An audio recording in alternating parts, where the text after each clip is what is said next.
Toyota found an elegant solution to this how do you develop scientific thinking issue or problem, and that is they turned their workplace into a training ground. At some point in its development, Toyota didn't just solve problems. They said we need to develop the capability to solve problems scientifically in our people. Not just wanting to have the problem solved, but, I need to develop an army of problem solvers so that we can take on bigger and bigger challenges and survive a long time as an organization. And their solution is that the workplace is also a training ground. So here's kind of a coaching chain schematically depicting something we saw inside of Toyota, where one level coaches the next. It's not the only way to do coaching. It happens to be the way it is done a lot at Toyota. And what they're doing is they're combining teaching or coaching/practice with working. And an interesting thing about this diagram, if you look at it, it's also how they align the organization toward goals. So they're getting work done, they're practicing a scientific thinking way of approaching goals and problems, and they're aligning organizations, all by doing the same thing.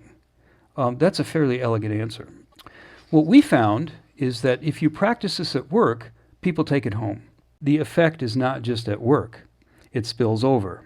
You don't turn off your mindset when you go home from work. Whatever mindset you've acquired, in whatever ways you've acquired it, cuts across. You apply it at work. It's the way you deal with issues at home when you work on other things.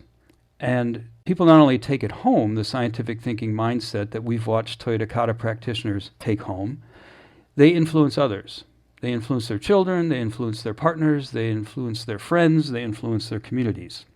What I'd like to point out is that the workplace or workplaces have the potential to be the world's largest classroom.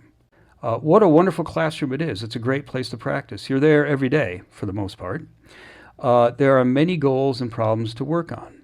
There are people who can coach one another. Neuroscience also points out that if you work on something real or meaningful, it's going to stick much more than if you're doing just like a Lego exercise in a classroom or something like that. So the workplace, is in a way the world's largest classroom. And in a sense, that's the Toyota Kata mission, to utilize the world's largest classroom to promote practice of scientific thinking, which then spills over and becomes much more than a workplace thing.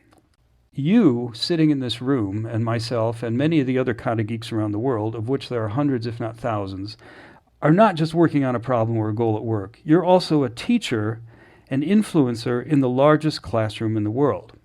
And I just want to point out that you guys are part of that. So wherever and whomever you coach in scientific thinking, I'd like to say you're doing important work. This is something that spills over and has benefit for humans in general.